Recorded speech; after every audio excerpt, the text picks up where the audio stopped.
And hello! Welcome to No Direction, episode 110, All the Minis.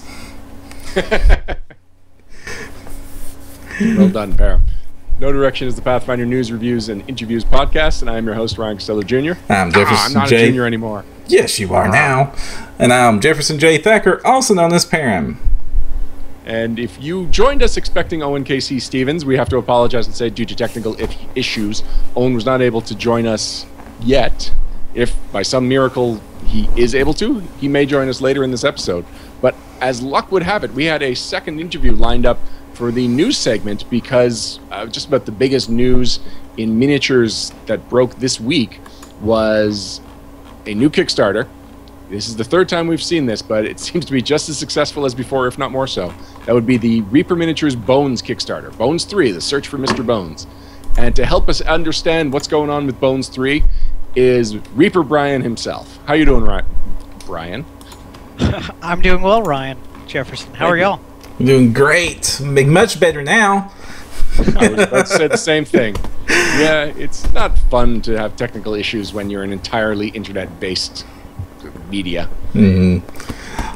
But sorry. Yeah, I can completely sympathize with that. We launched our Kickstarter yesterday, and we had no end of technical issues for the first 5 hours it was up. So, really, I missed them. So why don't you summarize the best? Well, so for the first 2 hours, we couldn't post an update because the backers were backing so frequently and so fast that we just couldn't get in. Like, it wouldn't upload our images and things, and because it's a miniatures Kickstarter, images are everything. You can't just say via text, oh, hey, and we've got this dragon. You have to show a picture of the dragon. When the website wanted to upload your image, you've got no update. So it was over 2 hours before we could even have our first update. And then at about lunchtime here, we lost our service here at the shop. Traffic on our web forums was so heavy that it crashed our server. We had to reset all of our routers and all of our servers internally. So, and then again, for about a 30-minute period, I couldn't access the Kickstarter. I couldn't see how it was doing. I'm pulling out my phone, trying to text on the phone, going, "Okay, guys, we're watching the numbers, but I can't update right now." And it was just very awkward. That might explain why you've got, or I guess we're going backwards with this one, but you've got 8,002 backers as of this recording, which is insane for 2 days into this. How did that happen? Yesterday we did about $700,000 in the first day. So that was, it was pretty good. Now for Bones 2, we'd actually done more. We did 930,000 in the first day, but in each campaign it's a little bit smaller, and people get mini fatigue, and I guess they believe there's such a thing as too many miniatures. So, but it's moving along great. We're very pleased with how it's going. So.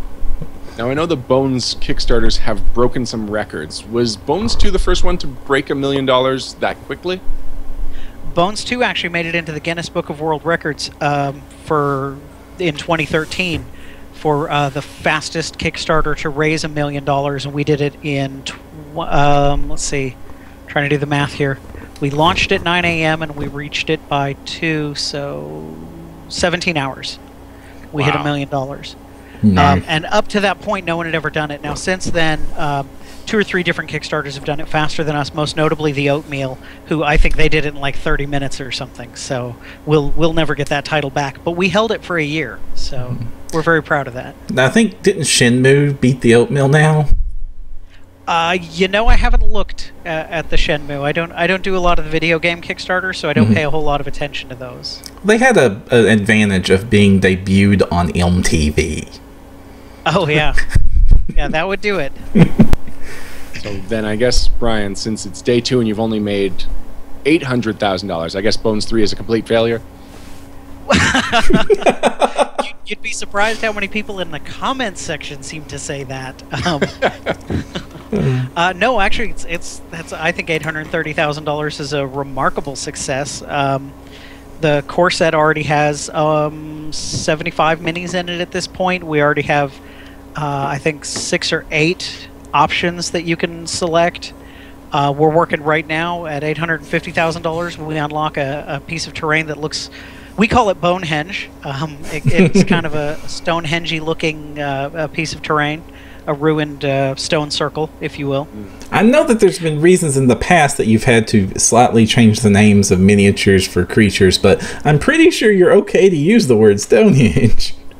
I feel like we would be too, but we also like to be a little fun and entertaining and make our piece stand out. Bonehenge is not something that you see everywhere else in the world like you do Stonehenge. Mm-hmm. This is the first. This is honestly, I was surprised as heck when I saw the Mystic Circle or Bonehenge, because that's not something I usually see or expect in a miniature product. Well, for terrain and wargamers, sure, but not usually something I see from Reaper.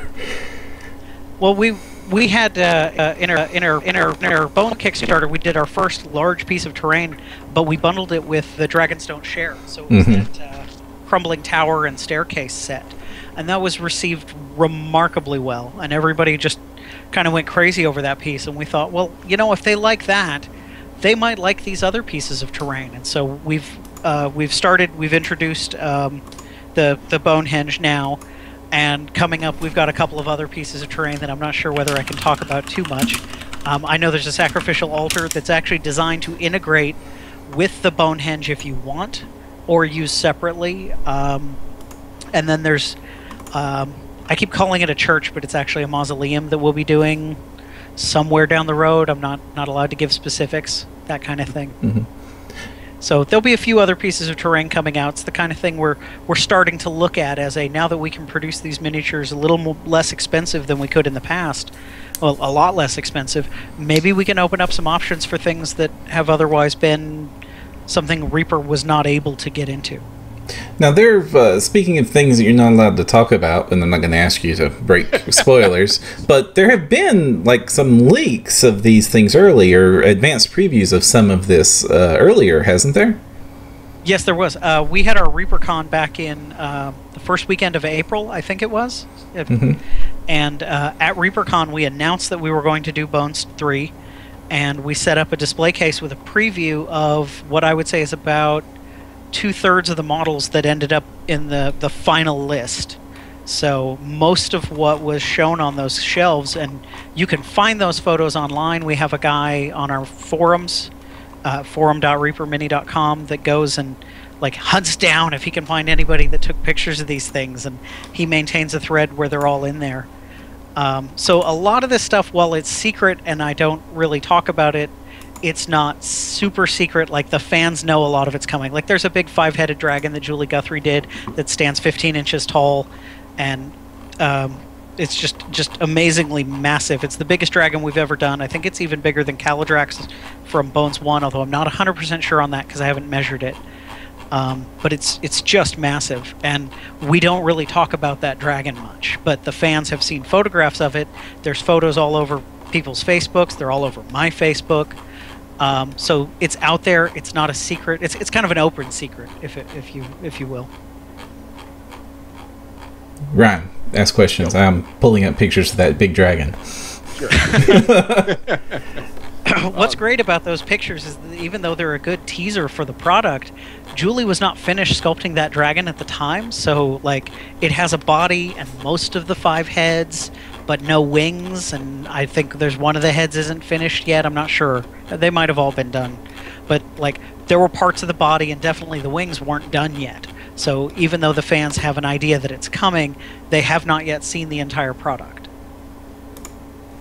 I'm surprised you're only going for 18 days this time. Well, part of it is we wanted to end before Gen Con, because our choices there were to either end before Gen Con or end during Gen Con. And we felt like ending during Gen Con was maybe a tactical error, since that was a significant amount of our audience. There's also this factor with anticipated Kickstarters like Bones 3 or Zombicide, which ended recently, and things like that. They get a lot of hype before they launch, where the first couple of days are very, very busy, and the last couple of days are very, very busy, and that peak in the middle, or that bit in the middle, can be very, very slow. I mean, in Bones 2 we experienced that, where we had days that were $19,000 a day, and I realize that a lot of big Kickstarters out there would kill for $19,000 a day, but from our fans' perspective, once you're over $1 million, your stretch goals start to be $1.25 million, or not $1.25 million, say $125,000 or $150,000 apart, because the general rule of thumb is that your stretch goal should be 10% of what you've already raised.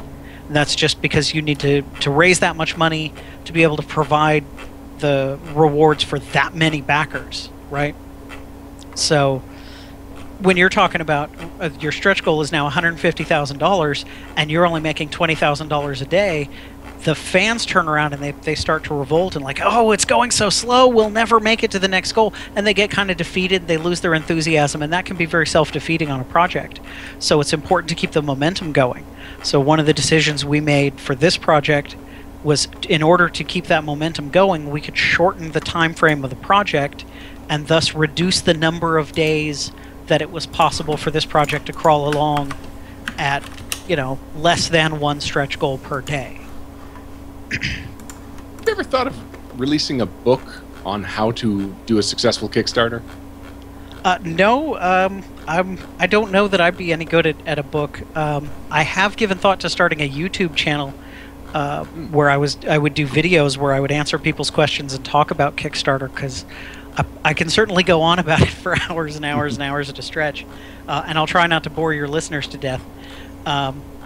You're doing the opposite of boring them to death. I think people are really interested in the technical side of Kickstarter, and as someone who's already... are you in charge of the Kickstarters? I don't want to give you credit for something that is a shared effort.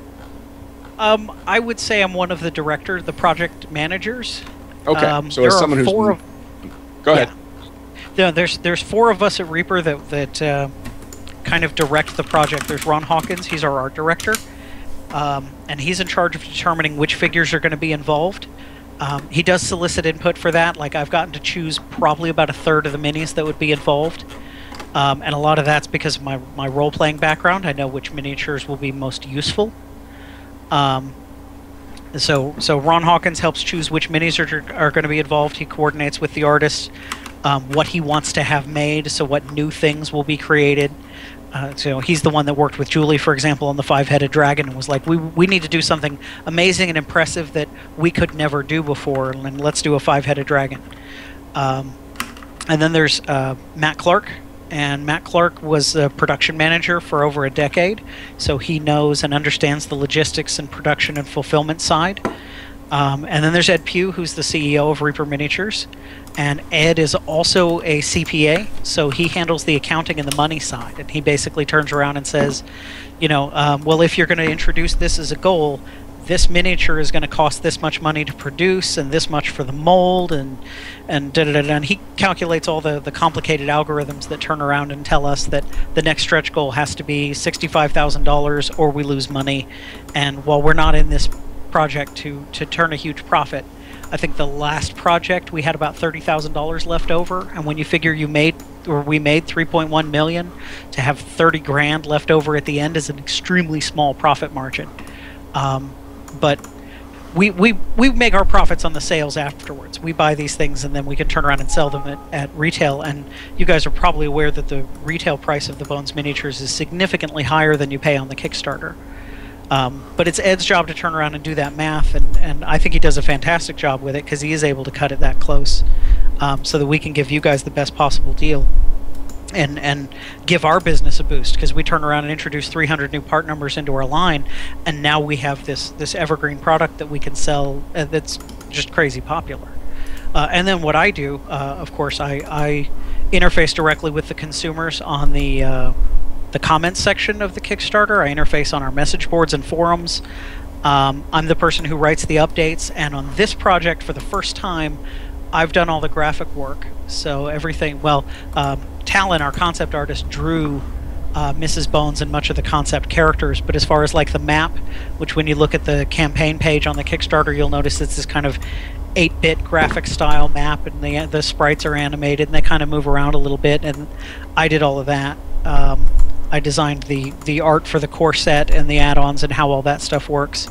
So I got my hand in a couple of places, but mostly I do the customer interface, and I help like I give input on the planning for everything else. So there's a lot to be done, but we've got a good crew that works on it.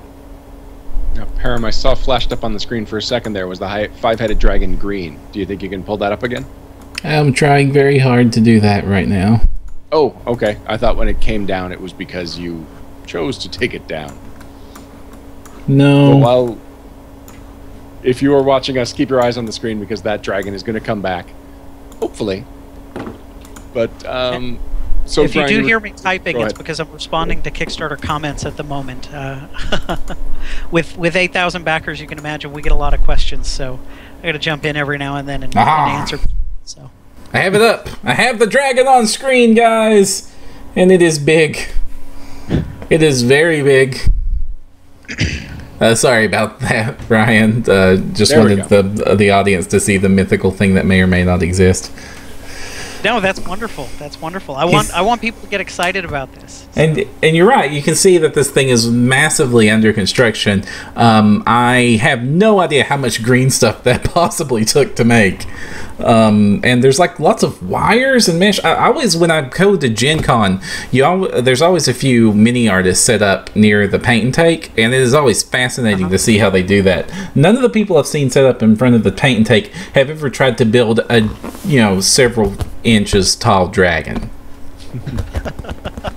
Yeah, like I said, I want to say that thing's 13 or 14 inches tall, and I know I was afraid to lift it when I had to take pictures of it for the Kickstarter.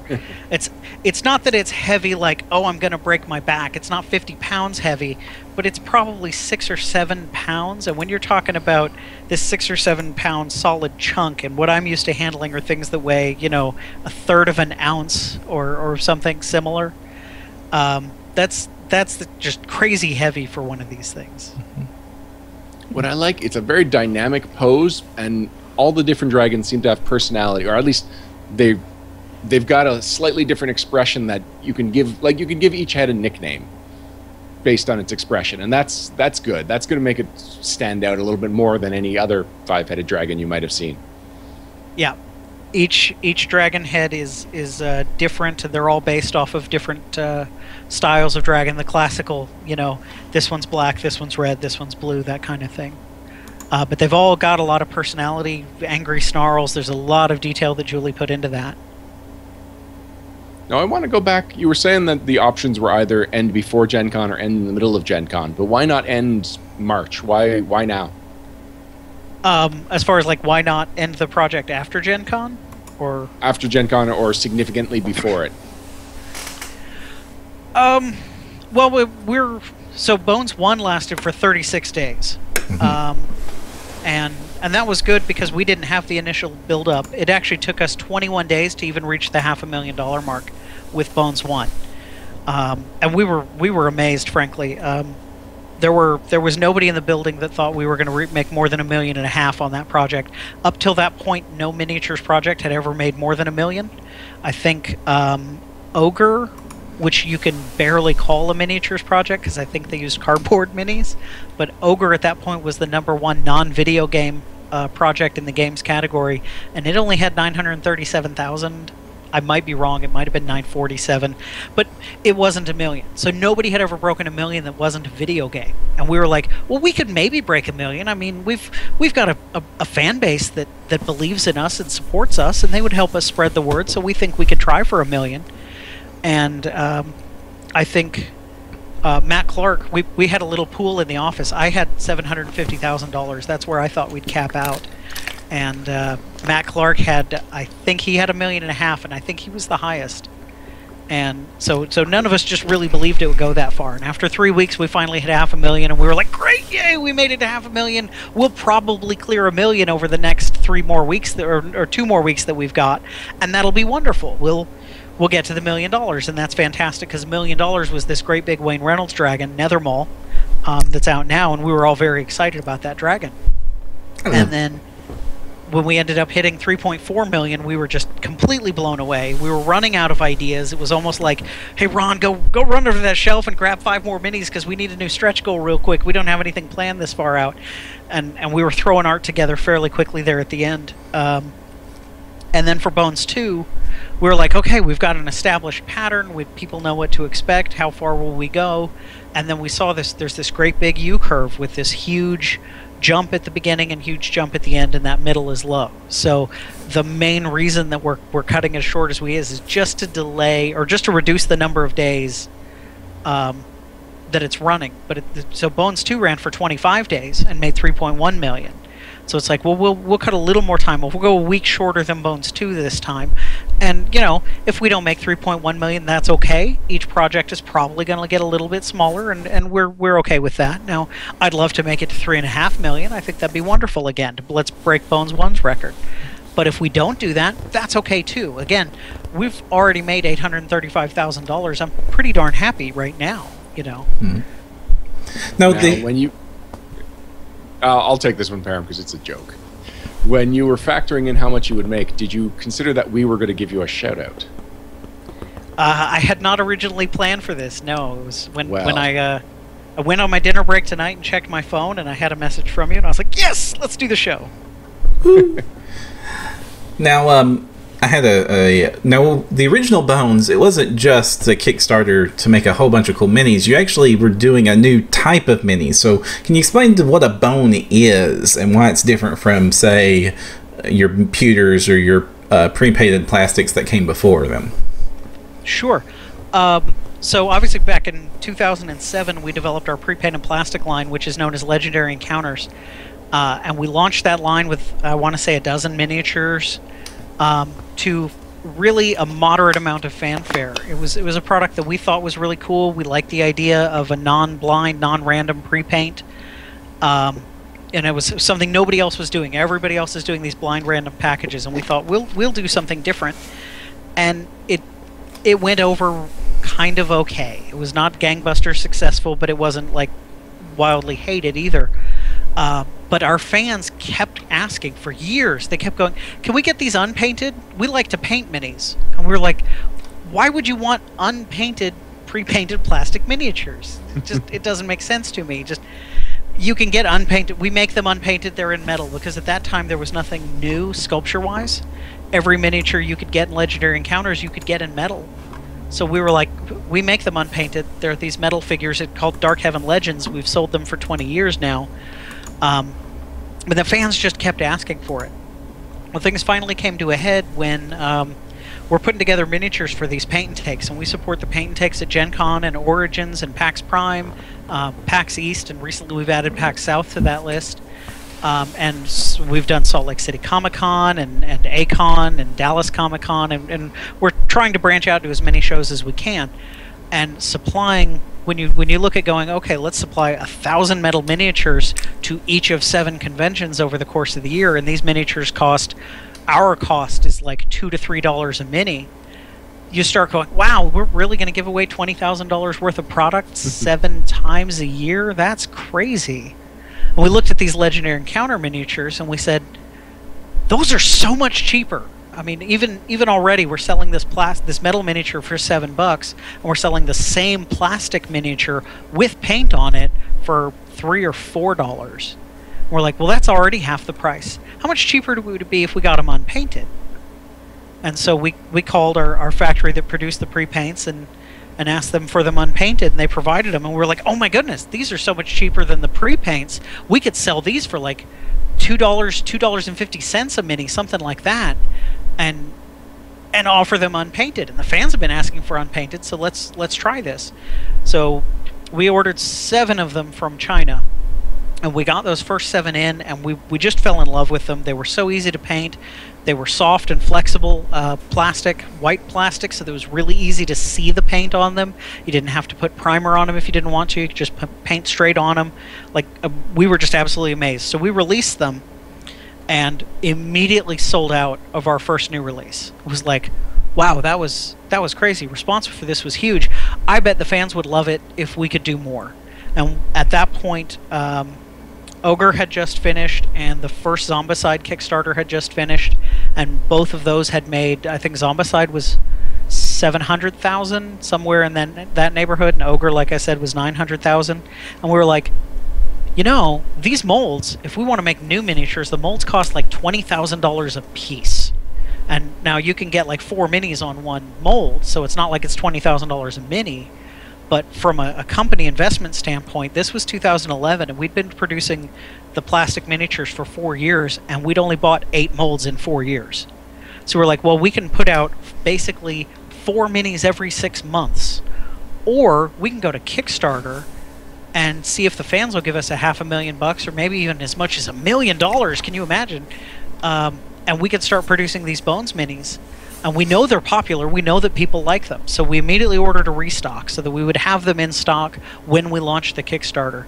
And we spent a couple of months crunching the numbers. And that's where the first Bones Kickstarter came from. We just basically sat down and said, what would be the coolest minis we could ever possibly put into Bones that we could never afford to do if it wasn't for the support of our fans?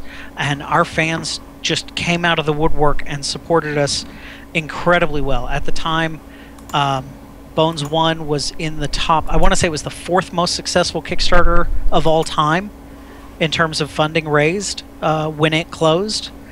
And then Bones 2 was the 9th most successful Kickstarter of all time when it closed. So we were the only company at the time, and again, other companies have come back since then, but at the time Bones 2 closed, we were the only company to have 2 Kickstarters in the top 10 Kickstarters of all time. So that was just amazing. The support that our fans have shown has just been incredible. And so we go out of our way. You guys are talking about how great that Julie Dragon is.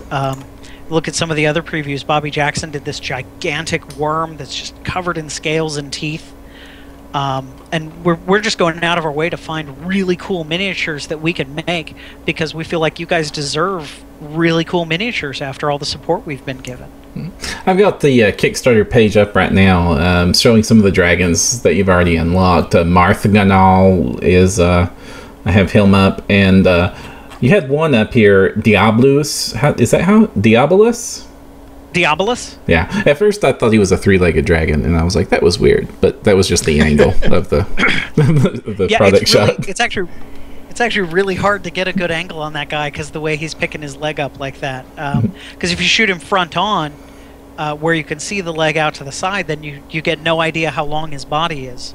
And if you shoot him exactly sideways, like perpendicular to the body, then you can't see his arm at all because it's completely obscured by the torso and the wing. So this is actually the second picture of Diabolus we've taken and showed, because the first picture was such a bad angle. Everybody was like, why do you have this 3-legged dragon? I don't want a 3-legged dragon. And so we were like, it's got 4 legs. Let me take a new picture. Now, the ones I have... Oh, sorry. I was just going to say, I might need a 3-legged dragon. Why? I don't know. It's more interesting than a 4-legged dragon. He's gonna be... Every dragon has 4 legs. What happened to this guy? What are you going to call him? Triobolus the Unstable? Now, one of the ones I really was super excited that got unlocked is the Crusader pack, because those Crusaders are beefier than most knight miniatures I've ever seen. One of the requests we got a lot was last Bones 2 Kickstarter. We did a group of town guard, and we call them our Anurian guard. But they make great city watch, city militia, that kind of thing. They've got kind of a ramshackle armor. They look like they're not particularly well outfitted, but they've all got a sword and a shield. And people wanted more. They were like, well, we need like a royal guard or a king's guard or something like that. And I think the Crusaders make an excellent stand-in for that. These look like a very well-organized, well-financed militia, like the kind that a king or a bishop or a cardinal or somebody like that in your game might have. So while we have a game universe called Warlord, and in our Warlord universe, the Crusaders are kind of the defenders of the Holy Light, and they actually have an actual angel that fights in their ranks and is the sign of their favor with their god. If you remove that and just ignore that the Reapers got their own backstory, the Crusaders make just an excellent faction of well-armored knights, and you paint them up in your stereotypical blacks and reds, and they even become bad guys if you want them to be. Mm-hmm. Well, anymore you can just paint them up in white and red, and they're stereotypical bad guys by what Hollywood's selling us. Oh yeah, that's true. And speaking of Warlord, just randomly speaking of Warlord, I don't know how if that's a if that's still something that's getting a lot of focus. But I lost an entire summer to being addicted to Warlord, and it's a really good game that people should look into.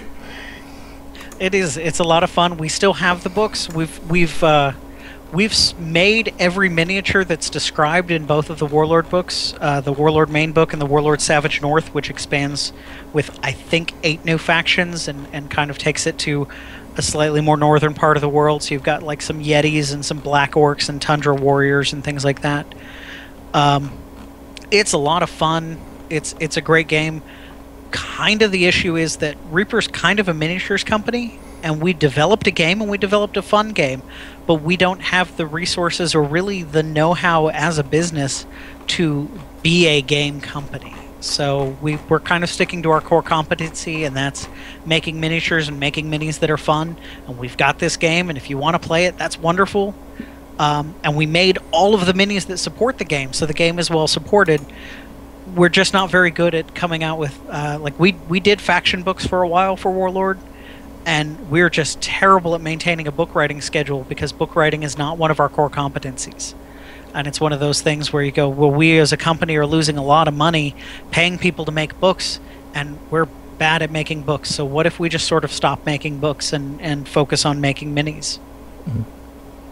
And if some gaming company wanted to come in and license Warlord and continue where you left off, is that something you'd consider? Actually, I believe, I'm not 100% sure on it, but I believe we have licensed Warlord to somebody, but I'm not sure who. Oh. I remember reading something about it on our message boards of all places. Where you find out about stuff on your message boards? Sometimes, yeah. Ed was coming in and telling somebody that we had recently licensed it. So. Oh, cool. Oh, sorry to have tangented on that. I just heard you mention Warlord, and I was like, I liked Warlord. I love Warlord. Yeah, it's a lot of fun. So you've got. We're actually working. Oh, I was going to say we're working really hard to get as many of the Warlord miniatures as possible into Bones between the 3 Kickstarters. This Kickstarter in particular has a lot more Warlord models than the other 2 did. And part of that is just so that it'd be a lot easier for those who do play Warlord, the Warlord loyalists, to go out and build their armies with miniatures that cost $2.50 instead of miniatures that cost $7 or $9. Now the Mouselings are making a resurgence. Have those? I guess it's a silly question to ask if those have been a popular line. They have been really, really popular, and they still sell well in metal, even though we're already starting to produce them. Now, right now, none of the Mouselings that are available in metal are also available in plastic, so those are kind of your choices. If you want to have them all, you do have to get, I think, the first 20 in metal, and then the next 18 in plastic. But they've just been weirdly popular, and they're one of those ideas when they were first proposed. It's like, yeah, those are really cute, but what are you going to do with them? And they just sell like hotcakes. So. Really cute does not cover it. Yeah, I don't think you need an answer to what you do with them. I mean, I bought every Mouseling you guys made. I don't think I've ever put one on the battlefield. Yeah, it's interesting because so we all have our different strengths. Kevin, for example, who's one of the owners, is a tabletop wargamer, and he looks at everything from a tabletop wargaming perspective. And Ed's a tabletop wargamer, and he also dabbles in painting, so he looks at it kind of with that eye towards painting. Anne is one of the owners, and she's a professional painter, so in her mind, all miniatures are judged on whether or not they're a painter's piece. Well, I'm a role player. Dungeons & Dragons, Pathfinder. I play. I'm down. Actually, I used to do 3 role-playing games a week. I'm down to only 2 at a time right now. But I look at everything from whether or not it's useful in a role-playing game. So when I look at the Mouselings, I'm like, yeah, those are great, but you know, my next character in Skull and Shackles is not going to be a Mouseling pirate. Although that would be kind of cool. Now that I think about it. Well, I always thought that one of the options you could do is just like copy, find and replace Halfling, replace with Mouseling, and then just run with it. That would be really cool. And the Mouselings are perfect for Mouse Guard. Although I don't know if Mouse Guard, is that even a game that encourages miniatures? I have the Mouse Guard RPG. I picked it up because I have the comic books and I think they're wonderful. And as far as I am aware, the rules do not really support miniatures. Now, that normally doesn't stop me because, for example, one of the games I'm playing is Mage the Ascension from White Wolf, and there's no miniatures for most White Wolf games either.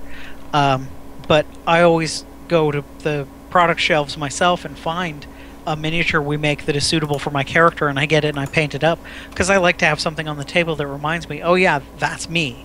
I'm that guy. I really do have, purple spiky hair and an electric guitar slung on my back. I've noticed Bones tends to have a lot of giants, and I'm wondering why that is. So a lot of what makes Bones useful for Reaper from a business perspective isn't these little $2.50 character miniatures. It's these giants that the hill giants, for example, retail in metal for $30 a piece, and not a lot of GMs can plop down $30 for giants, especially if they're running something like Against the Giants where they need 40 or 50 of them. But they can be like $8 in Bones.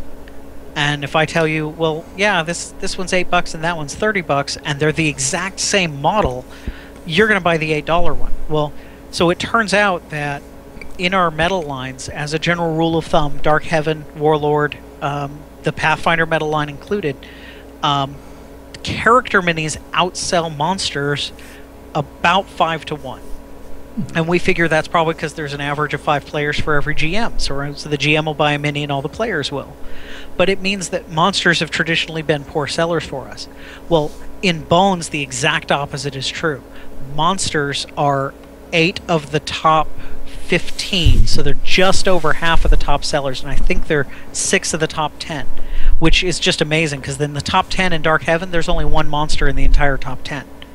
So, obviously with Bones, then, the focus is for more monsters, and as long as we're going to do more monsters, the monsters that make the most sense for us to do are the ones that are prohibitively expensive in metal, and that's your giants, that's your dragons, that's those gigantic elementals that we produce, things like that. Anything that's so big that it's going to be 40 or 50 bucks in metal, I'd rather make it in Bones and sell it to you for $7 and know that you're going to buy it, and potentially even you're going to buy 5 for the same price as you would have gotten 1 in metal. And I'd rather do that because then you're going to have more on your table and you're going to have more fun. So you guys, with the success of Bones, I almost assumed that you guys would be stopped making metal entirely. You guys are still producing new metals? We are. We actually have a new release of metals coming up on the 22nd. That's going to be, I believe it's 8 more metal figures. And we just had a new release at the beginning of June. They're a little spaced out right now because we're still trying to introduce the Bones from Bones 2 into retail. It turns out that the packaging demands for the 300... so Bones 2 paid for us to produce 300 new models. And the amount of time it takes us to package those 300 models to ship out into retail is a lot more time than we thought it would be. The demand is so high. They're just outselling the metal miniatures, so we're having to scale up our operations. We've hired a lot of new people recently. We've installed a 3rd packaging machine. We used to only have 2. Things like that, just because we're trying to keep up with the demand. But yeah, we're continuing to release metal miniatures. Our goal is to do 10 a month. We're obviously only going to make 8 for the month of July, and that's unfortunate. We're hoping we can pick that back up in August again. But yeah, the metal miniatures at this point, I believe the last time I looked, are still 60% of our sales. So while Bones is certainly taking a huge chunk out of it, metal still technically dominates. You mentioned the Pathfinder line a little bit earlier, and I haven't heard much from Reaper's Pathfinder line in a while. Is the license still active? Are you guys still producing? The license is still active. Let me check my email here because I think I can tell you. I'm fairly sure that the new release that's coming up on the 22nd is going to have some Bones in it. Ooh. Or some Pathfinder in it. I'm sorry, I said Bones. I've got Bones on the brain here. Well, there is some crossover.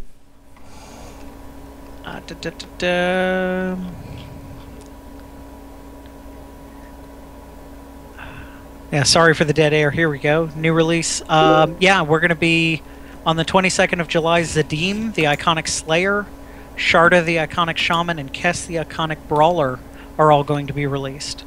So I believe we're still working our way through Advanced Class Guide. I was surprised you guys had so many ready for the launch of the Advanced Class Guide. That was a case where Paizo coordinated with us, and they often they don't request miniatures. They frequently say, you guys are the miniatures people. You know what miniatures will be popular. Make what you know will be good. They give access to their art assets to Ron, and Ron goes through their art assets and goes, this one will be good, and this one will be good, and this is what we make. For the Advanced Class Guide, they gave us the art assets in advance and said we need these iconics in miniature form.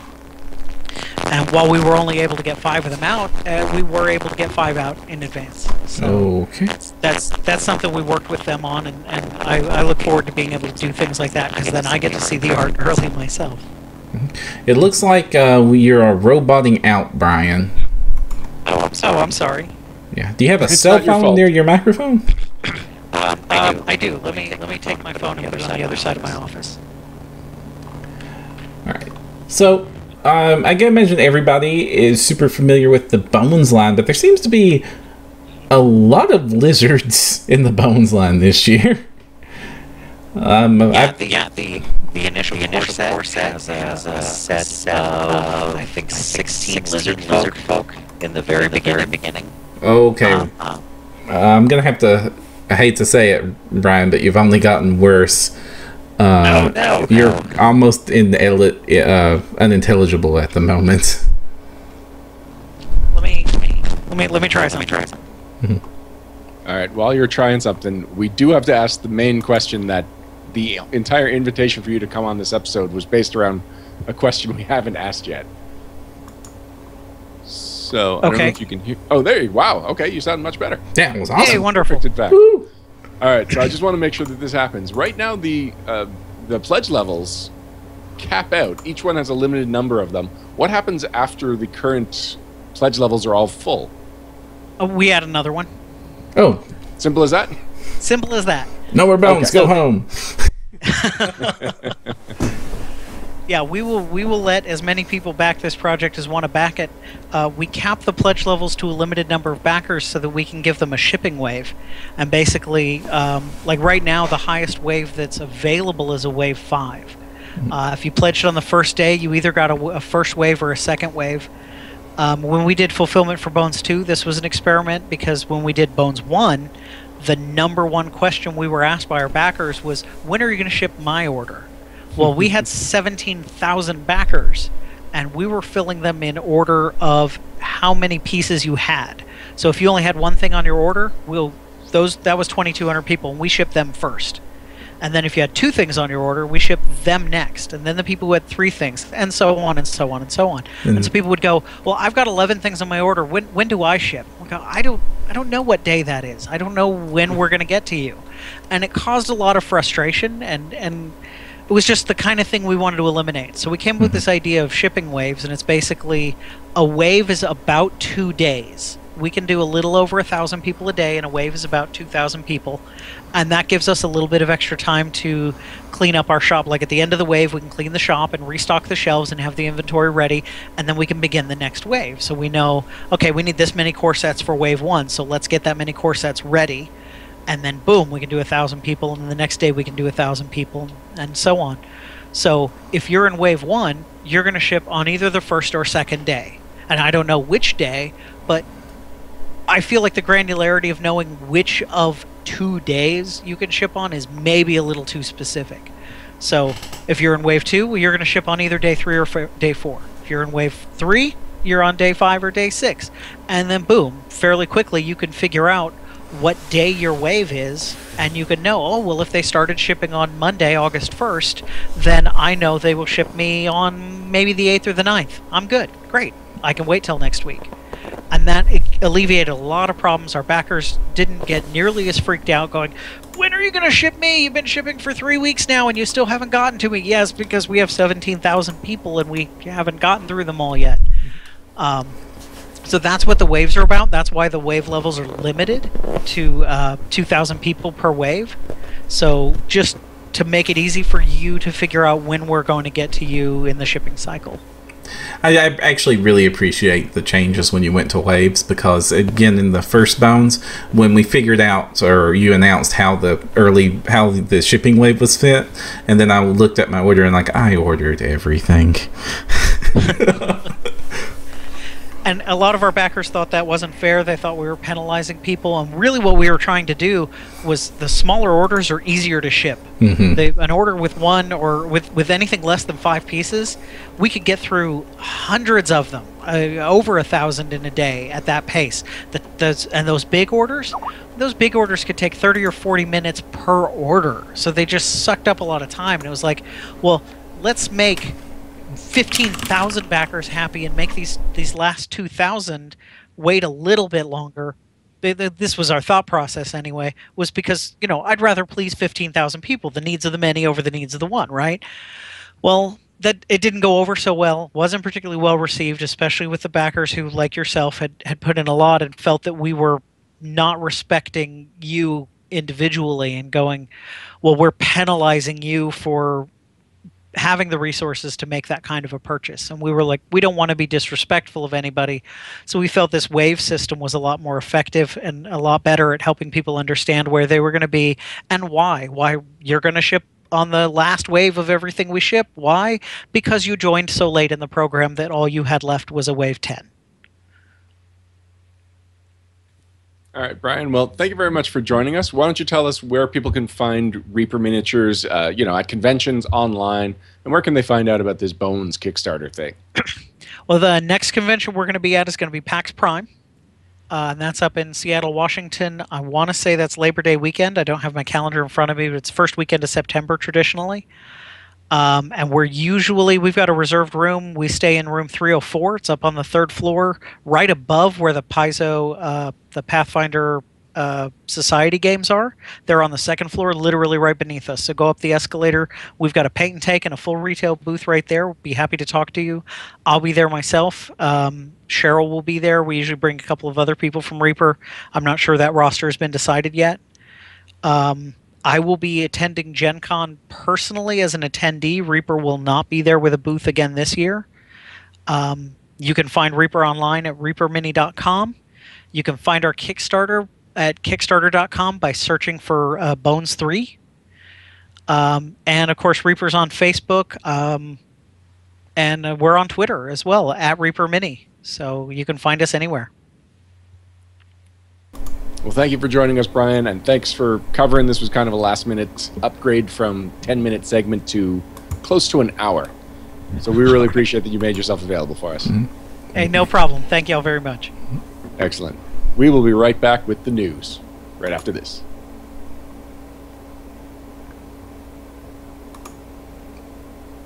And we're back. Oh, in the Pathfinder news segment, we talk about all the latest happenings for the Pathfinder role-playing game and of interest to Pathfinder enthusiasts, either from Paizo or from third-party publishers or from people like Reaper Brian and the Bones Kickstarter. Well, we've already covered that one, so Param, let's move on to talk about the Ennies. The Ennies. Ennies is usually just absolutely dominated by Paizo and Pathfinder, so it's a bit of a surprise that this year, of the 23 categories, Paizo was only nominated for 3 of them, and Pathfinder-related products are only nominated for another 3 categories. Yeah, this is super weird. We usually expect a better showing from the Pathfinder folk. We knew this was going to be a big year for D&D because it just launched, and there seems to be a heavy indie slant this year. It looks almost like an Origins Awards list. Those awards usually slant heavy indie as well. Well, some of the categories that some of the categories that Paizo and Pathfinder are conspicuously absent from: best adventure, best art, both cover and interior, best game. Although I don't know. If it's not a new game, they're not up for that one, correct? Right. That's a game that debuted this year. But still, the fact that they didn't get either of the art nods is really surprising. Yeah, I am. I mean, it's been a really great year for art. Certainly, some of their competition is very great art, but, they always lead with these really strong Wayne Reynolds covers and massive awesome layouts. And this was finally the year that the RPG strategy guides hit, and one of the things it has is a magnificent interior layout. But it did not get acknowledged in any way. Yeah, one of the only book that got any kind of nod was the Pathfinder Unchained, which got nominated for Best Supplement. One I really expected to see here was Iron Gods for Best Adventure, because it actually is extremely well written. I thought, at least. I mean, I like a lot of the Paizo stuff, but that one's usually a couple of steps above your typical AP that's released lately. I think the only one I liked better than it of the recent releases was Reign of Winter. But they did get some nods. So, Best Supplement, Pathfinder RPG, Pathfinder Unchained. Best Miniature Product, Pathfinder Pawns Innersea Pawn Box. Which I still haven't picked up. Param, you've picked that one up, yes, right? Yeah. It's, as I call it, it's the Pathfinder Society Pawn Box. That's what right. It is. We reviewed it a couple episodes back. It's great. I love it. Best Aid and Accessory, the Hero Deck, the Deluxe Hero Deck, which is a great one. But that's going to be stiff competition because it's up against Sirenscape's Rise of the Runelord Sound Pack from Sirenscape.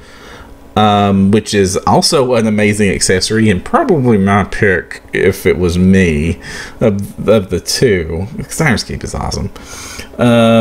Best art cover.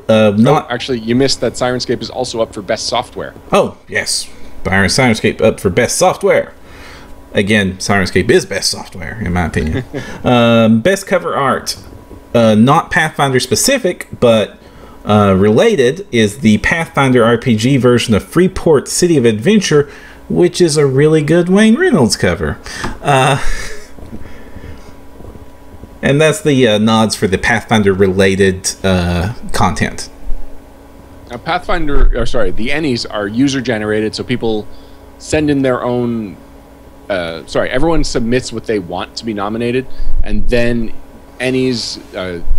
EN World itself will parse them down, narrow them down, and then the judges will parse them down, and then it is open voting, which is actually open now. So if you're interested in voting for these categories, you can go to any-awards.com/vote/2015.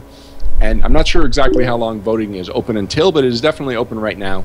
And the winners of these categories will be announced at the Ennies at Gen Con. Yep. But exactly why Pathfinder went from just dominating the last, 8 years of Ennies, or however long it's been. Pathfinder has been a major showing at every Ennie Awards for a long time now. To a modest showing right now, I'm not sure if that's a reflection of the industry or a reflection of the Ennies saying, like, yes, Pathfinder's great, we all know it's great, let's move on and talk about something else now. Yeah, I don't know. I couldn't draw any sort of guesses. I mean, certainly there are some great products nominated this year that weren't Pathfinder related. This was also the year that Iron Kingdoms has really been putting a lot of its stuff out. That's really great. Fantasy Flight has been putting out a lot of great stuff, but it also didn't get any nods this year. Did it not get any? Not that I saw. I might be wrong, but I was looking. Maybe they just didn't submit anything? Find that odd, but maybe. Yeah, but it is what it is. So let's hope for next year a better showing for the Pathfinder folk. When the Ennies nominations were announced, pretty much right away, a lot of people raised some eyebrows at the inclusion of a fan project, a Mass Effect fan project it's based on Mass Effect, the video games, but no licensing was paid. And the system is based on Fate, so it's not... I mean, Fate is a modular system, so there were some modifications made to it. But it wasn't really an achievement in creativity on either a mechanical or a property, a topical side. So I don't know exactly why it made the cut, but it opened up a whole lot of questions of what should be considered for the Ennies. Should it just be products that are available? Should it just be products that have... are legal to be published? Okay, Karam, I know you had some strong feelings. Yeah, I had some very strong feelings on this, and I have read the book. I have read the book in advance of this happening, because I knew about this product existing before this happened. I know some of our friends have played it. It's, it's well regarded as a fan product, and the actual layout and writing of the rules and the professionalism of the product, if it was a for published product, is astounding. It's really, really well done as far as layout, organization, presentation is concerned. But of course, because it was a fan product, it wasn't officially licensed from BioWare, and it used a lot of fan art, we found out with permission, or the fan art in question was Creative Commons releases. So, or it was official art from BioWare. Again, that wouldn't have been fan art, but a lot of Deviant art was on there, but that was all used with permission or through Creative Commons. But again, it's not a legal product, because typically this only existed because BioWare had tolerated its existence or was unaware of its existence. Like most fan products, there's lots of fan products out there for our games, but usually they aren't submitted to be professionally reviewed and judged. So there was a big backlash on this, and I was pretty negative and hugely vocal about this when it happened. So you don't usually see a cranky Param, but I got a little cranky at the fact that it was included. And the biggest thing is a lot of people. These things are submitted to the Ennies, and I understand that's a big job. It took me about 2 seconds to recognize, just looking over the list, that doesn't belong here. Without having to even pull up the PDF files and read it. And one of the reasons that this was so astounding is actually Green Ronin Games, which topically Owen works at. That's one of his other 3 companies that he's involved in. Rogue Genius Games and Paizo being the predominant ones. They published the Dragon Age RPG, which is fantastic because won its share of many awards and has made the top 5 list on ICV2 countless times, and is getting recreated as Fantasy Age and Titangrave here, launching at Gen Con. Just I guess a brief shout out because it's pertinent to the discussion. And they came on to the boards and were very open about the fact that they have been actively trying to get this license for years, and they were just denied the license. BioWare is not interested in this product existing, etc., etc.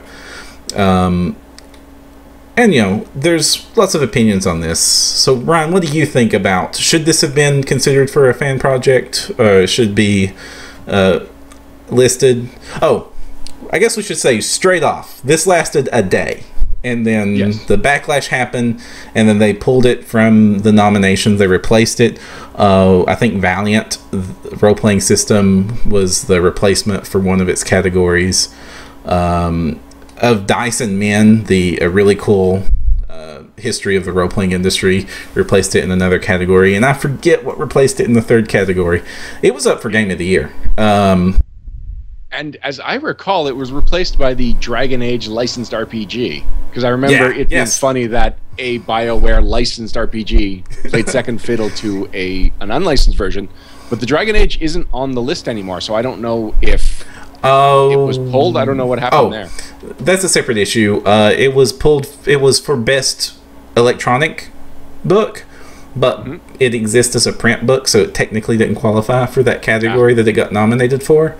And there was some interesting things on that because, anyway, they had actually not submitted for that category for that book. So that was part of the fallout of the fallout. Sorry, guys. I don't mean to bash the Ennies on this one. It's just there's been a lot of interesting accounts, and it's made the big news. And then, of course, it's gone. And then, of course, the giant uproar on whether or not this should or should not be considered a fan game. So, Ryan, what do you think? Should a fan product be able to go up against the professional products? I mean, it depends on how you define a fan product. If it's just something that someone made not for profit, just posted on their website, and they were like, my game is as good as any other game that's up there, and they submit it and they got accepted, then great, good for them. It doesn't have to be a for sale product. Right. But the legality of basing an RPG on an IP that you did not license, I mean, it's only a fan, like, it's a fan product until it's not a fan product, right? And something like trying to get an award for it, that's where it goes beyond a fan product. That's where it's trying to be a legitimate product. And at that point, you're just cutting corners. And I would love a Mass Effect role-playing game. I loved the Mass Effect universe, and I loved 2/3 of those games. But to see the way, like, it didn't feel like this is the right place for it. Maybe an argument could be made if it was just up for best free product.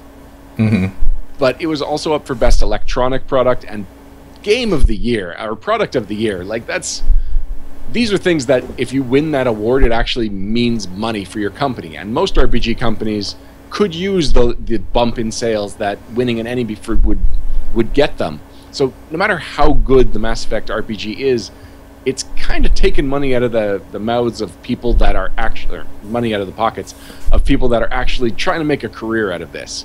And so that bothered me. And also, just if fan products get a little too much attention, then just overall, there could be a lot of licensing things, like everything like fan art and fan-made t-shirts and anything that's just supposed to be a fan saying, I love this property, could be scrutinized.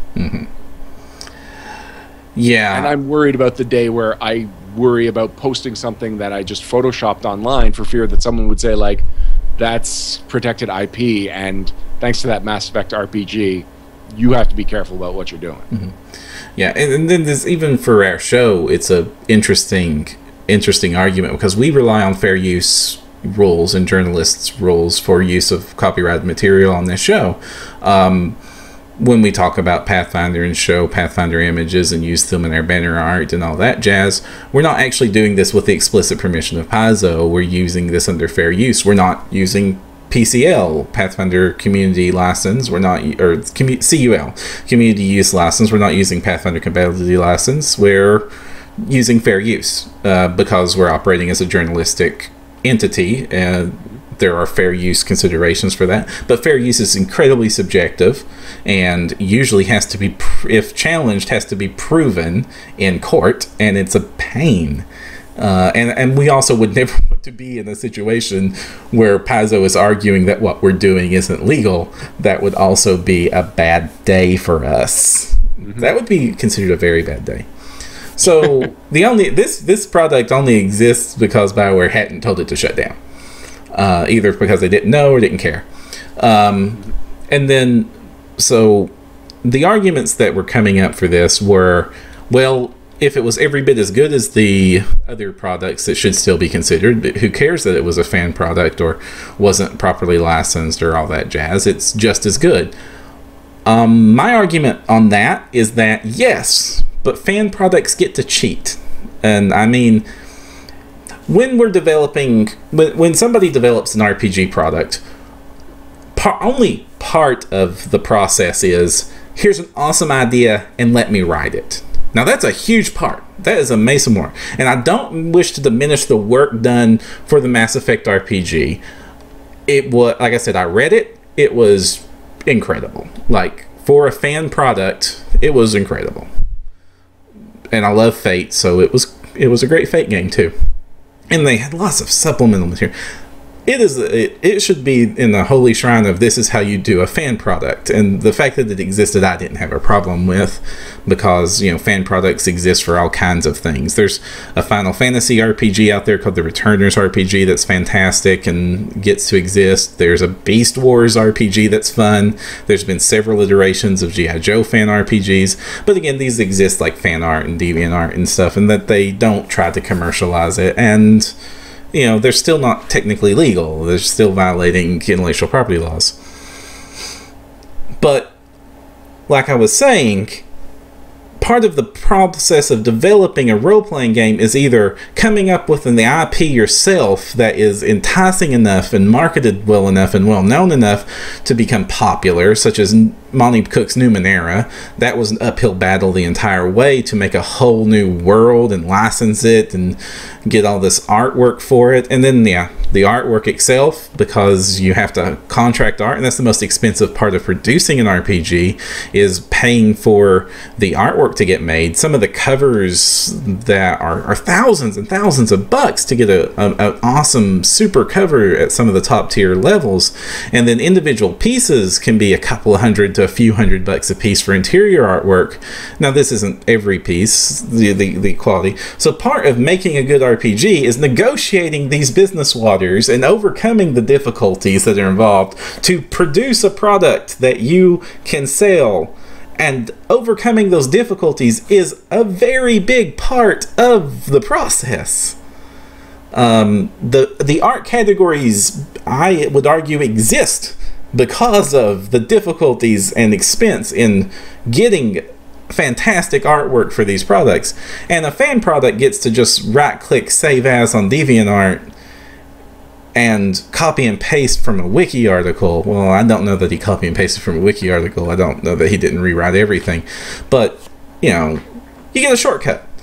And that's great when it's just a fan RPG that's available for free on some fan site and nobody cares and BioWare doesn't care. But when you say that this is every bit as legitimate and worthy of consideration and accolades as a product such as the Dragon Age RPG, which if you look on the history on the massive amount of difficulties they went through to produce that product, they deserve a special award just for pain in the butt. That, you know, amazing artwork, amazing system, working diligently with a licensee that was less than responsive, in producing a product that is out there and beating Dungeons and Dragons 4th edition on ICV2 charts. So that's amazing. And fan products just, you know, they get to bypass that to do that. And then there's the other big issue I have on that, and that is that because if this would have won that award, it would have killed the market, and honestly, it kind of already has. What incentive does any company now have to go and do the work to get that license? Because what are they going to sell? Because why would I buy? I'm going to just use Rat Publishing. I don't know that they've ever done that. Or you just use as an example, Rat Publishing. Why would I buy Rat Publishing's Mass Effect RPG that they licensed out when this fan one is evidently Product of the Year? No reason whatsoever. Mm-hmm. And, you know, there's lots of reasons. And I guess I'm ranty. I got really ranty on this. And then, like I said... No, I mean, if people really need an example to bring it home, people, of course, remember the G.I. Joe movie, Rise of Cobra. About 2 weeks before that movie came out, Funny or Die did the Ballad of G.I. Joe, where they just had a whole bunch of comedians dressing up like, well, basically like 80s versions of those characters. And as soon as the movie came out, which had a millions of dollar budget, people were like, yeah, Funny or Die did it better. Funny or Die did the G.I. Joe movie I would have liked to have seen. And that was just this free 2-minute video that they put up. And this is an equivalent here, that if somebody just does it with a little more passion than somebody that does it with a little bit more money, that's a risk the person with the money has to take, that they are competing with passion. And passion's a hard thing to compete with. Not that someone that licensed it wouldn't have passion for Mass Effect, but just if somebody's willing to put in that much effort for no money, then it's hard to compete with the amount of time that person has, since that person doesn't have to consider any of the expenses and all that. And I also want to dispel the myth of the giant corporation RPG publisher. Unless your name is Wizards of the Coast, this does not exist. I mean, Paizo's a big boy in the playground now too, but I don't even know that they rank up there to be considered the giant mega $1 million RPG company behemoth of corporate soullessness. And Wizard of the Coast, you're not corporate soullessness. I'm just saying that you're Hasbro, owned by Hasbro. You're big. You're no, that's Milton Bradley. You're just saying that because you hate 5th edition, Baron. You're Transformers big.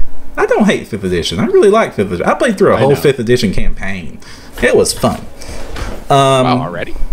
It was during the playtest. Huh. Because I was super curious. What are they going to do for 5th? How are they going to save D&D? That was my opinion. And I'm not anti-4th edition, but business was bad for D&D for a little bit there.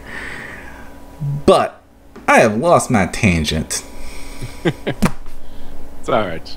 Mass Effect, they removed it from the Ennies right away. They issued a statement saying, like, okay, this is something we thought would be okay. People presented logical arguments that we thought about, did not just react to the controversy. Like, actually, the choice the Ennies made originally, or choice EN World to include it in the Ennies, I question. But the way they handled it, I think, is a great example of how you have to handle something now. They acted quickly, but not so quickly that it was just a gut reaction to a couple of people. They listened to arguments, thought about it themselves, and then issued a statement that was completely honest. Yeah. All my rage posts, they're not really rage posts, but they were very long, ranty posts, were before they made this decision. And then they made the decision. I'm like, yep, that's the right decision. Yeah, so it's done. What's done is done. If you have any thoughts about this, let us know. Oh, I was talking about the big myth of the mega. Most RPG game designers can't do it full time. Most RPG designers are like this guy over here, who, wait, you work for a game company now full time. Yes. You used to be a teacher and do the freelance work. That's the life of most role-playing game people in the role-playing game industry. This is the other thing you do, and that's usually, like, it's the very few that I know that are able to say this is my job. And up until and I know that Green Ronin, they have a few full-timers, but I mean, most are, even Paizo's, most of their actual words are written by freelancers who this is not their jobs. Even though Paizo has like 40-some staff now, most of the actual product is done by freelancers that get contracted to do this, and then that's just the one thing they did in addition to their day job that week. All right. Is there any other news? Oh, yeah, there is a big, sad one big news. Bit of news, one smaller one. Yes, the sad news is that Mike Brock, who has been the... Oh, what's his official position? He is definitely associated with Pathfinder Society. He will be stepping down from his position as of August 7th. So he will have one last Gen Con with that position, and then he will be leaving Paizo as a company. Yeah, this was his decision to leave the company. He was not getting sacked. Evidently, things came up in life, like they often do in life, and he had to step down as the Global Organized Play Coordinator. That's his official title. We have had him on the show several times. In my opinion, he has done better at that job than anybody who has ever led that program. He came into that job when it was rough. It was a position that part of somebody else's job. So it was never like a coordinator. There was always, you're doing this development or whatever, and while you're doing that, you are also coordinating it. And before Mark Moreland, who precedes Mike Brock, it was a position that they had 2 or 3 people in, and then they fired that person. It's one of the few positions that has had multiple people get fired from, and Paizo is not a company in the habit of firing its employees. So Mike stabilized that position, and as he points out in his blog post from June 29th, where he announces that he'll be stepping down, he just has a list of 5 or 6 different things that he's achieved in that time. And you realize just in the 6 or 7 years, 5 years maybe, that Mike Brock, 4 years that he's been in this position full time, Pathfinder Society has become such a different beast. It's become so much bigger. I guess the best example is that his first year, Pathfinder Society had 30 tables at Gen Con. Last year it had 180 tables. And it feels like there could have been many more tables if just somehow space allowed. Right. They said this year they were limited by the fire code. Yeah. And I believe it. So thank you very much for all you've done, Mike Brock. Like, as far as people that have given to the Pathfinder community, yes, Mike is an employee, but what he's done for the community, he's helped build it up. He's helped build a very important part of it that often could get overlooked. Like, Wizards of the Coast has no equivalent, or had no equivalent to Pathfinder Society for the longest time. And I think that Pathfinder Society is one of the things that separated Pathfinder from Dungeons & Dragons early on. And what Mike's done to it has separated it even further from what it was in the original days. Right. WotC now has an organized play program again for 5th edition. It's not the scope that PFS is by any measure, but they do have one. But Mike has done amazing with this job. The next person to step into the shoes has going to have some gigantic shoes to fill. Mm-hmm. Right. And I do particularly want to compliment Mike for his emphasis on getting kids to play Pathfinder, because the space that the kids' tables are taking up are probably not worth as much, like as far as the money that the people sitting at those tables are probably going to put into the game as a regular Pathfinder Society table. But the fact that he always made sure those tables were there, he really was strict about which GMs he would hire. He was only hiring teachers or people that could prove that they'd worked with kids before. And he was just really smart about it. And I think that he made a lot of Pathfinder players for generations to come based on that one decision. So yeah, once again, thank you, Mike, and hopefully you continue to play Pathfinder and maybe even come back to Paizo someday. A final bit of news, Param, I guess it's worth talking about. At PaizoCon, Crystal Frazier threw together some Rat Queens well, maybe not throw together, it's probably not the best word, but she made some Rat Queens pre-generated characters for a special dungeon delve that was run by Curtis Weave, who is the writer of the Rat Queens comic, which, as we talked about then, if you're not reading, you should be reading Rat Queens. Rat Queens is amazing. It is hilarious, and it is fun, and it is one of the best just fantasy role-playing type comics that's ever been around. It's the best one that's out there now, you know, and I'm a big fan of the Pathfinder comics. Rat Queens is the better comic. I have still not got to read this, but I keep hearing that I am making a massive mistakes by not reading this. Well, we thought that that might be a sign that there was going to be some Rat Queens role-playing material coming out soon. And lo and behold, it was announced today, there is a Rat Queens role-playing game coming out. Not Pathfinder compatible. This was just, I don't know if it was part of his negotiation or if it was just a fluke and he happened to be in town, but the only official or semi-official Rat Queens role-playing game, Rat Queens Pathfinder compatible role-playing game material was that one delve, and maybe years from now if he ever revisits it. But instead, he's going with Dungeon World. Param, are you familiar with Dungeon World? I've never heard of Dungeon World. I mean, I don't mean to diss it. I'm trying to look over it, you know, since I saw the show notes, and I can't tell if this is a retro clone or not. It is kind of a retro clone, but kind of not. Kind of in that it has the exact same statistics as the classic Dungeons & Dragons and then Pathfinder. Mm-hmm. But it doesn't look like it plays like any previous version of D&D. It is open licensed. I don't know if it's OGL. I've been looking for the license just so I can check if it has a Section 15 notice and can't find it on its website. But, you know, it looks proficiently well put together. I have no opinions of it other than that. Yeah. But it looks old school. It looks old school. Definitely. So I definitely feel like Rat Queens is going to give Dungeon World a huge boost in credibility and exposure. And not the... I wouldn't say that Pathfinder would give Rat Queens a bunch of exposure that it didn't previously have, because Rat Queens is a fairly popular and fairly well-known comic. Mm-hmm. But I think that with Pathfinder, it would have just been like the merging of two successful worlds, whereas this is Rat Queens is elevating an otherwise more obscure game. And I can't fault them for that. I'm just shocked that this announcement comes so soon after PaizoCon, when it really looked like some kind of Pathfinder Rat Queens thing was in the works. Yeah. Oh, well. Well, good luck with them.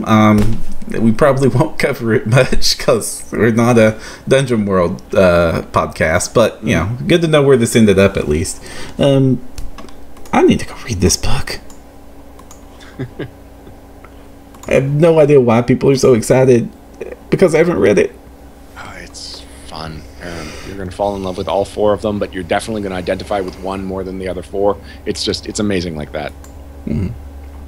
But I mean, like you said, it's not a Pathfinder comic, it's not a Pathfinder role-playing game. So this was just kind of a nod to follow up on the previous story. And now we're going to be right back with Read Magic. Or not. All right, we will wrap things up right after this.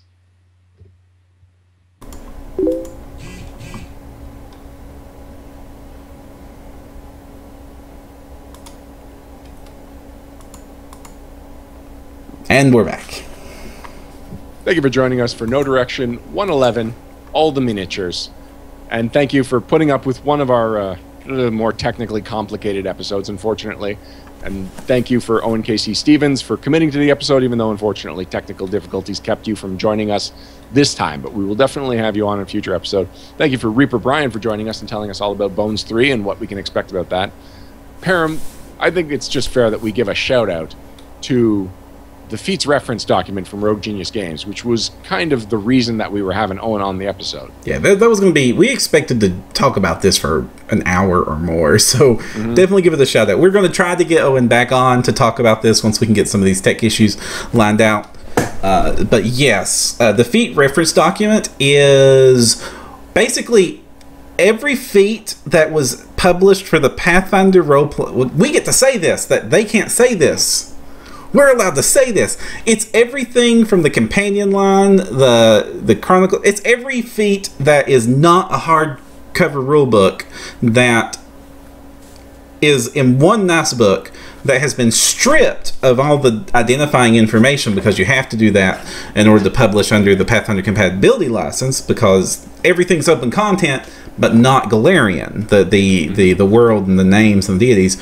Well, sometimes that's very easy. I've actually found that it's really easy with the spells for some of my other work.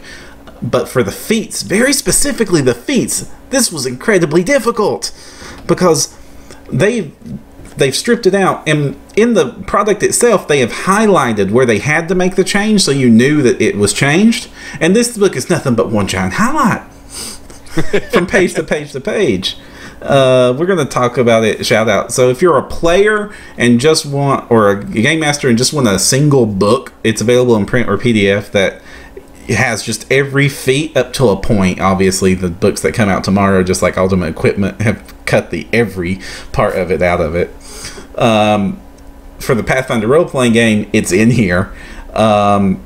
It's a great little thing to have on the side of the table. Especially, I've been begging for this book to be made by Paizo specifically, but I've been begging for the feat book to exist because of how hard it is to track these things down.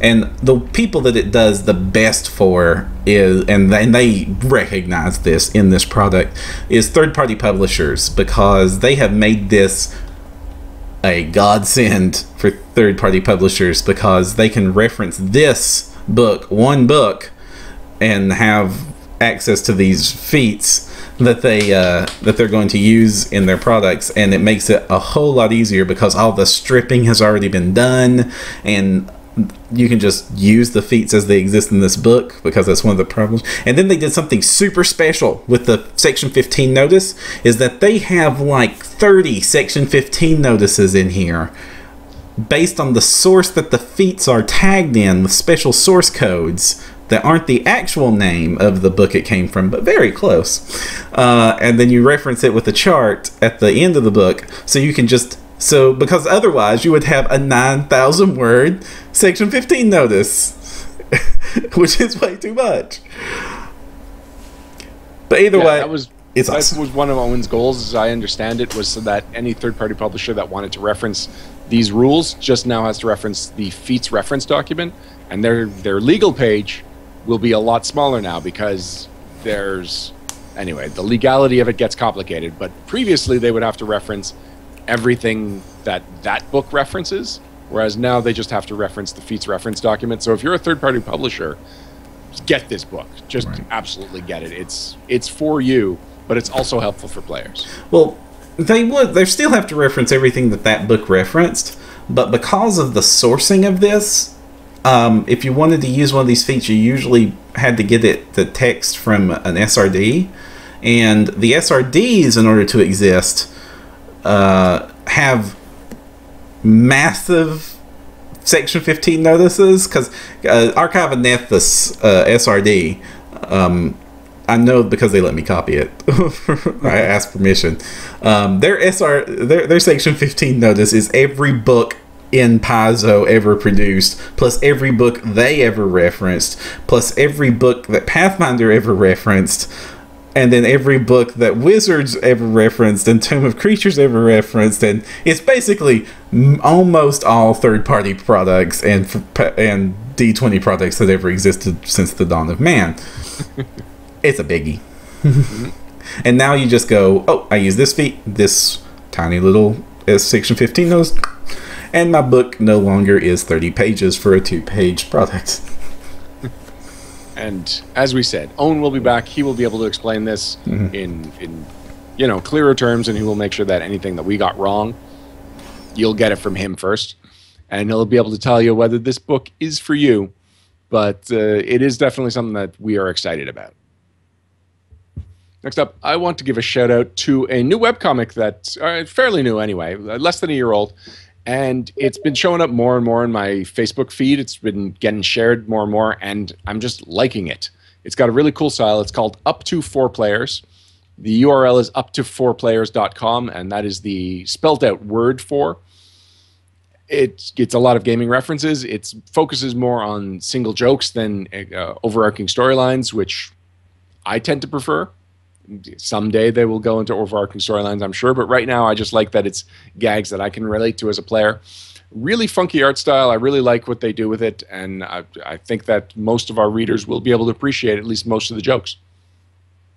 I also want to give a shout. Oh, so go ahead, Pam.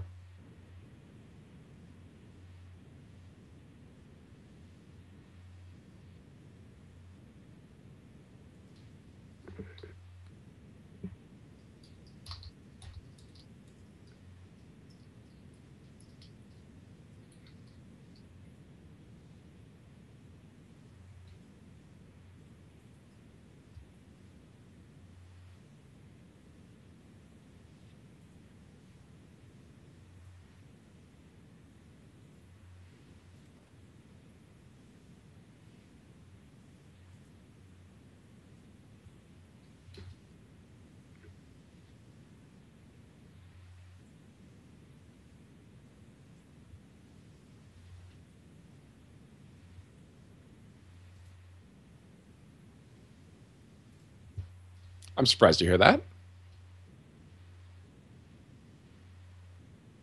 Okay. But, a little more colorful language than we found in the comic? Oh, okay. The comic's fairly safe for work. As long as you don't work at a daycare.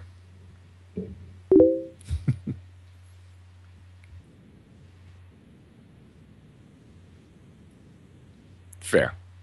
I also want to give a couple of personal shout-outs. First of all, to Lucas J. Servideo. He is making a Pathfinder coloring book for kids that's going to be available at Gen Con. This is something that was brought up and actually promoted quite a bit by Mike Brock at a seminar at PaizoCon, which is, I believe it was called Pathfinder for Kids.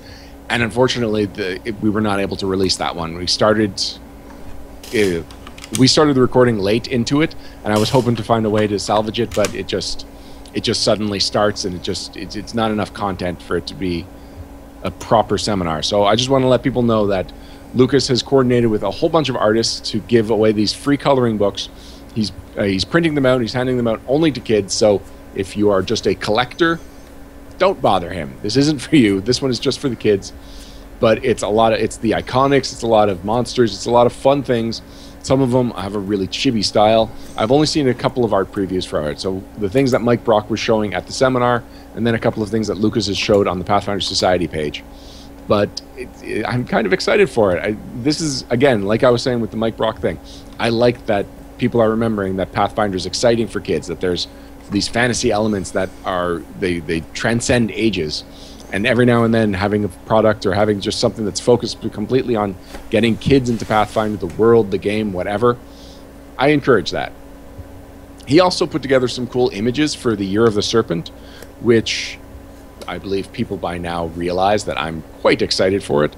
And in fact, next episode is going to be, there's going to be a banter segment talking about how to make the most out of your Year of the Serpent. Specifically, if you, like apparently many people I've talked to, plan on making a G.I. Joe inspired character for the Year of the Serpent, oh, I am here to help you out.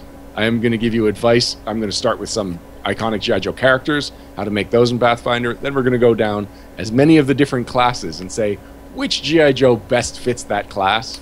And then just absolutely any other thing, any resources I can provide for you.